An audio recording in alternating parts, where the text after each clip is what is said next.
ముందుగా మనకి ఇది కనపడేది యూరోపియా కాంటినెంట్.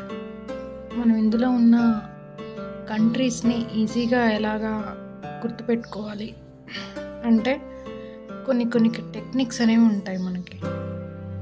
అందులో ఫర్ ఎగ్జాంపుల్ ఈ పైన ఉంది చూసారా, ఈ యూరోపియన్ కాంటినెంట్ పైన ఉన్న ఈ నార్వే, స్వీడన్ అనేది మనకి చూస్తే డాగ్ యొక్క ఫేస్ టైప్లో ఉంటుంది. అంటే డాగీ అనేది నోరు తెరుచుకొని ఉన్నట్టు, అంటే పై భాగాన్ని నార్వేగా, కింద భాగాన్ని స్వీడన్గా అనుకోవచ్చు.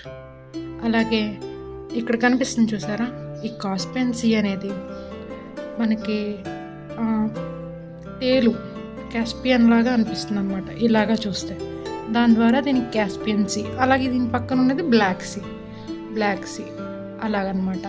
ఇక్కడ మనకి చూస్తే ఆహా సాంబార్ అనేది గుర్తుపెట్టుకోవచ్చు.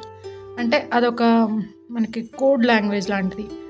ఆ అంటే ఆస్ట్రియా, హా అంటే హంగరీ, సా అంటే సెర్బియా, బా అంటే బల్గేరియా, రా అంటే రుమేనియా. మనం ఈజీగా ఇలాగనేది ఒక స్పూన్ టైప్లో ఆకారంలో మనం ఇట్లా గుర్తు పెట్టుకోవడానికి ఈజీగా ఉంటుంది. ఆహా సాంబార్.